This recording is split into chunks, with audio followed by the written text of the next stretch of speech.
आज शुरू कर रहे हैं चैप्टर 3 करंट इलेक्ट्रिसिटी। अब तक हम लोगों ने पढ़ा इलेक्ट्रोस्टैटिक्स यानी चार्ज एट रेस्ट। अब पढ़ेंगे इलेक्ट्रोडायनेमिक्स यानी चार्ज इन मोशन यानी flow of charge in conductor. तो कंडक्टर यानी उसमें बहुत सारे फ्री इलेक्ट्रॉन्स होंगे। तो ये किसी कंडक्टर का एक एटम है और ये न्यूक्लियस है। न्यूक्लियस में प्रोटॉन है और न्यूट्रॉन है। प्रोटॉन पे पॉजिटिव चार्ज है और इलेक्ट्रॉन पे निगेटिव चार्ज है जो इसकी ऑर्बिट में ऐसे चारों तरफ रिवॉल्व कर रहे हैं। तो जो नियरेस्ट ऑर्बिट है, यानी पहली ऑर्बिट है, इसमें जो इलेक्ट्रॉन होगा उस पर इलेक्ट्रोस्टैटिक फोर्स लगेगा बहुत ज़्यादा। ये न्यूक्लियस उसको अपनी तरफ अट्रैक्ट करेगा। तो ये बहुत ही क्लोजली बाउंडेड होते हैं और जैसे जैसे ऑर्बिट बढ़ती जाती है इलेक्ट्रॉन्स की डिस्टेंस बढ़ती जाती है। तो जो इलेक्ट्रॉन आउटर मोस्ट ऑर्बिट में होते हैं उन पे इलेक्ट्रोस्टैटिक फोर्स बहुत कम होता है। इतना कम होता है कि इसको अगर थोड़ी भी एनर्जी मिल जाए तो ये अपनी ऑर्बिट को छोड़ देता है और ये ऑर्बिट से बाहर निकल के अपनी एटम से बाहर निकल कर ये रैंडम मोशन करना शुरू कर देता है। रैंडम मोशन का मतलब कि इसका जिग जैग मोशन होता है, यानी कोई डायरेक्शन नहीं होता, इसकी अपनी कोई वेलोसिटी फिक्स नहीं होती। और ये बाहर निकलने के बाद ये बन जाएगा निगेटिव आयन और ये इसमें से इलेक्ट्रॉन निकल गया तो ये बन गया पॉजिटिव आयन। तो ये जो इलेक्ट्रॉन बाहर घूम रहा था इसे कहते हैं फ्री इलेक्ट्रॉन, यही चार्ज कैरियर होता है। तो कंडक्टर में ये पॉजिट्रॉन होते हैं यानी पॉजिटिव आयंस होते हैं और इनके बीच में ये फ्री इलेक्ट्रॉन्स होते हैं। तो ये जो पॉजिटिव आयंस होते हैं ये अपनी जगह पर फिक्स रहते हैं, ये किसी तरह का मोशन परफॉर्म नहीं करते। तो ये जिस पॉइंट पर फिक्स रहते हैं उस पॉइंट को कहते हैं लैटिस पॉइंट। और ये इलेक्ट्रॉन्स जो हैं ये पॉजिट्रॉन के बीच जो जगह होती है इसी जगह के अंदर ये मूव करते रहते हैं। इनका मोशन रैंडम मोशन होता है। तो मोशन करने के लिए जो इनको एनर्जी मिलती है वो रूम टेम्परेचर से मिलती है, थर्मल एनर्जी। तो रूम का टेम्परेचर कितना होता है आजकल 27 डिग्री सेल्सियस होता है। अगर इसको कैल्विन में देखेंगे तो इसमें 273 ऐड कर देंगे तो ये 300 कैल्विन हो जाएगा। तो 300 कैल्विन टेम्परेचर जो है इस इलेक्ट्रॉन के लिए सफिशेंट होता है थर्मल एनर्जी पाने के लिए कि ये अपना जिगजैग मोशन करते रहें। और जो ये इलेक्ट्रॉन्स मूव करते हैं इनकी स्पीड बहुत ज़्यादा होती है, लगभग 100 किलोमीटर पर सेकेंड होती है। तो इनका जो मोशन होता है ये जिगजैग मोशन होता है, यानी कि रैंडम मोशन होता है। तो इनका डायरेक्शन मान लीजिए ये इलेक्ट्रॉन इस डायरेक्शन में जा रहा है, ये इलेक्ट्रॉन इस डायरेक्शन में जा रहा है, इस तरह से सारे इलेक्ट्रॉन्स ऐसे घूम रहे हैं इसके अंदर। तो मान लीजिए यहाँ पर जो इनिशियल वेलोसिटी है इलेक्ट्रॉन की यहाँ से यहाँ जाने की वो u1 है और इस इलेक्ट्रॉन की वेलोसिटी u2 है, इसकी u3 है, u4 है, u5 है। ऐसे बहुत सारे इलेक्ट्रॉन्स हैं। तो इसमें कितने इलेक्ट्रॉन्स होते हैं फ्री? 1 ग्राम कॉपर के अंदर ये 6 × 10⁻23 फ्री इलेक्ट्रॉन्स होते हैं, यानी 6 में 23 ज़ीरो ऐड कर दें तो कितने मिलियन ट्रिलियन होते हैं तो हम गिन नहीं सकते। तो इतने इलेक्ट्रॉन्स होते हैं 1 ग्राम कॉपर में। 1 ग्राम होता ही कितना है, बहुत छोटा सा होता है 1 ग्राम, उसमें इतने इलेक्ट्रॉन्स होते हैं। तो इतने इलेक्ट्रॉन्स इसके अंदर मूव कर रहे होते हैं और सबकी velocity u1, u2, u3, u4, u5। और वेलोसिटी एक वेक्टर क्वांटिटी है, इसमें डायरेक्शन होता है।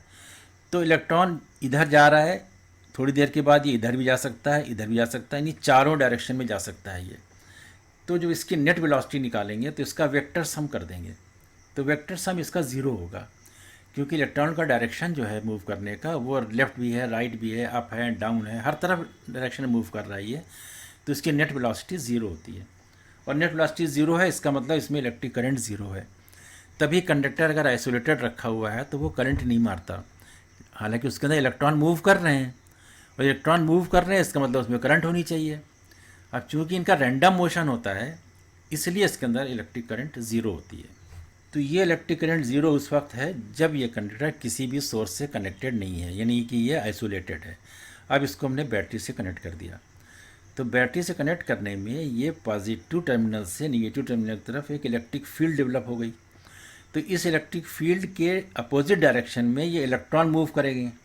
अब याद कीजिए इलेक्ट्रोस्टैटिक में पढ़ा था कि अगर पॉजिटिव चार्ज जो अपने चारों तरफ इलेक्ट्रिक फील्ड बना रहा है उस फील्ड के अंदर अगर कोई दूसरा चार्ज इंटर करता है तो उसके ऊपर फोर्स लगता है। ये फोर्स कितना लगता है? F = Q × E, यानी कि चार्ज और ये इलेक्ट्रिक फील्ड।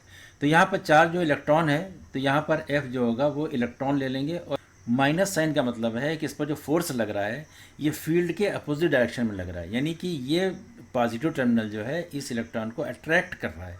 अगर ये रिपेल कर रहा होता तो यहाँ पर प्लस होता और ये अट्रैक्ट कर रहा है इसका मतलब अपोजिट डायरेक्शन में लग रहा है फोर्स, तो यहाँ पे माइनस लगा रखा है। मान लीजिए इलेक्ट्रॉन जो है वो इस डायरेक्शन में मूव कर रहा है और इसके ऊपर फोर्स लग रहा है इस डायरेक्शन में, तो रिजल्टेंट फोर्स कहाँ जाएगा, ये इलेक्ट्रॉन ड्रिफ्ट कर जाएगा, यहाँ पर आ जाएगा। तो ये जिगजैग मोशन ऐसे से करते रहेंगे और इधर को ड्रिफ्ट करते रहेंगे, इस तरह से मोशन करते करते करते करते ये ड्रिफ्ट करते रहेंगे इस साइड में, पॉजिटिव साइड में। तो ये फोर्स की वजह से डिस्प्लेसमेंट हुआ। तो फोर्स इंटू डिस्प्लेसमेंट क्या होता है, एनर्जी, वर्क। और एनर्जी कहाँ से मिल रही है इसको, बैटरी से। तो यहाँ पर भी जो इलेक्ट्रॉन है ये भी इधर डिस्प्लेस हो जाएगा, ये इलेक्ट्रॉन होगा ये भी इधर डिस्प्लेस हो जाएगा, ये इलेक्ट्रॉन होगा ये भी डिस्प्लेस होगा। इस तरह से सारे इलेक्ट्रॉन्स जो हैं इधर को डिस्प्लेस होते चले जाएंगे। यानी ये जो मूव कर रहे हैं यहाँ से, इसे कहते हैं ड्रिफ्टिंग ऑफ इलेक्ट्रॉन्स। यानी इलेक्ट्रॉन जो है ये ड्रिफ्ट कर रहे हैं निगेटिव साइड से पॉजिटिव साइड में। तो जब इस कंडक्टर के ऊपर इलेक्ट्रिक फील्ड अप्लाई कर देते हैं, उस वक्त ये जो फ्री इलेक्ट्रॉन्स होते हैं जितनी स्पीड से ड्रिफ्ट करते हैं उसकी जो एवरेज स्पीड होती है उसे कहते हैं ड्रिफ्ट वेलोसिटी। और हमको यही वेलोसिटी निकालनी है, ड्रिफ्ट वेलोसिटी कितनी है। तो according to Newton second law F equal to ma, और यहाँ पर F equal to minus e capital E. तो दोनों इक्वेशन को जब हम कंपेयर करेंगे तो ये हो जाएगा, ये राइट हैंड साइड इसकी राइट हैंड साइड बराबर हो जाएगी। तो हमको यहाँ से मिल जाएगा इसका एक्सीलरेशन, और जब इसे मॉड लगाएंगे यानी इसका मैग्नीट्यूड लेंगे तो ये माइनस साइन इसका हट जाएगा। तो एक्सीलरेशन हो जाएगा small E capital E upon M. Small E क्या है, ये चार्ज है इलेक्ट्रॉन का, कैपिटल ई ये जो इलेक्ट्रिक फील्ड की स्ट्रेंथ है, और एम एक इलेक्ट्रॉन का मास है। तो ये एक्सीलरेशन हमको मिल गया। अब एक बात को और ध्यान से समझना है कि ये जो पॉजिटिव आयंस हैं इनके बीच जो जगह है इसके अंदर इलेक्ट्रॉन्स का रैंडम मोशन हो रहा है। तो एक इलेक्ट्रॉन्स यहाँ से चला और इस पॉजिटिव आयन के पास आने के बाद इसके अंदर एब्जॉर्ब हो गया। होता क्या है कि जब इस पॉजिटिव आयन में से इलेक्ट्रॉन निकल जाता है, यानी कि ये एक एटम है, एटम से इलेक्ट्रॉन निकल गया तो उसके अंदर एक वैकेंसी बन गई इलेक्ट्रॉन की, यानी एक होल बन गया उसके अंदर, तो वो कहलाता है पॉजिटिव आयन। तो इलेक्ट्रॉन अगर इसके पास आ रहा है और इसके पास अगर एक वैकेंसी है तो ये इलेक्ट्रॉन उस होल में जाकर एब्जॉर्ब हो जाएगा और दूसरा इलेक्ट्रॉन वहाँ से निकल आएगा। ऐसे समझ लीजिए कि एक आदमी के 3-4 बच्चे हैं और एक बच्चा घर से भाग गया, और जब उसके पैसे खर्च हो गए तो वापस फिर घर आ गया, तो दूसरा भाग गया। इस तरह से इलेक्ट्रॉन्स जो है इस एटम में से बार बार निकलते रहते हैं, कोई इसमें से निकल रहा है, कोई इसमें से निकल रहा है, कोई इसमें से निकल रहा है। तो इस तरह से इलेक्ट्रॉन का मूवमेंट होता रहता है और ये होल भी फिलअप होते रहते हैं। तो ये इलेक्ट्रॉन जब इसके जाके एब्जॉर्ब होता है, होल को फिलअप कर देता है, तो यहाँ पर इसकी इनिशियल वेलोसिटी मान ली u1 है, और इसके अंदर जाने से जस्ट पहले इसकी वेलोसिटी फाइनल वेलोसिटी है v1। और यहाँ से जो इलेक्ट्रॉन निकलेगा वो दूसरे एटम के पास जाएगा, वो इसमें एब्जॉर्ब हो जाएगा।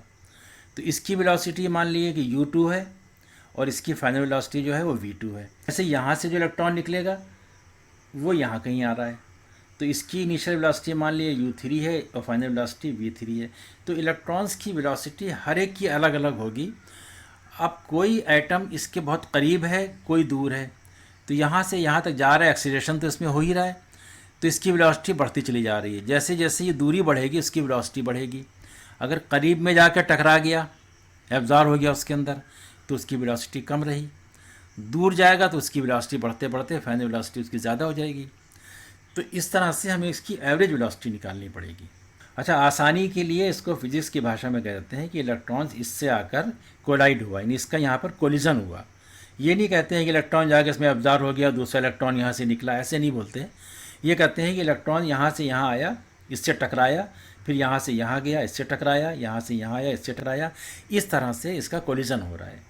अपनी आसानी के लिए डेरिवेशन में ऐसा कहा जाता है। अब एक टर्म समझना है, रिलैक्सेशन टाइम। ये क्या होता है, time interval between two successive collision.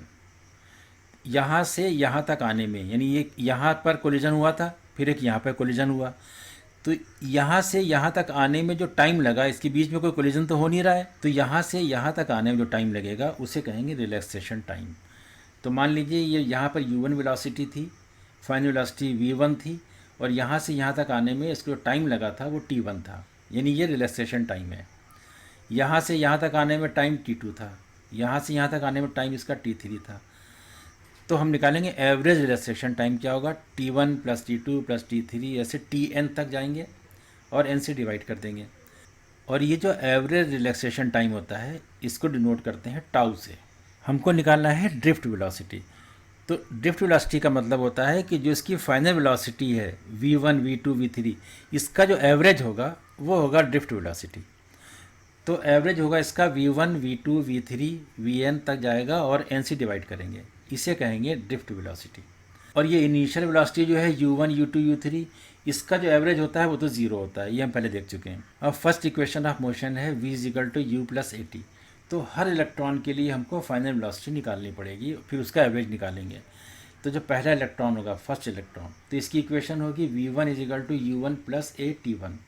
ऐसे जो सेकेंड इलेक्ट्रॉन होगा इसके लिए इक्वेशन होगी v2 equal to u2 plus a t two. ऐसे ही थर्ड, ऐसे ही फोर्थ, ऐसे ही फिफ्थ, ऐसे ही n हो जाएगा।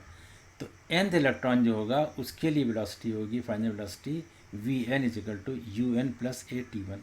अब इसका हमको निकालना है एवरेज। तो एवरेज में v1 प्लस v2 v3 इसका एवरेज निकाल लिया फाइनल वेलोसिटी का, इजिकल टू अब ये इनिशियल वेलोसिटी का ये एवरेज ये निकला हुआ है हमारा पहले से ही कि u1 plus u2 plus u3, ये तो ज़ीरो होता ही है, और ए तो इसका कांस्टेंट है तो इसको बाहर निकाल लिया, और टाइम का भी एवरेज निकाल लिया t1 plus t2 plus t3 ऐसे tn तक। अब देखिए जो फाइनल वेलोसिटी का एवरेज है इसे ही कहते हैं ड्रिफ्ट वेलोसिटी। तो ये हो गया vt।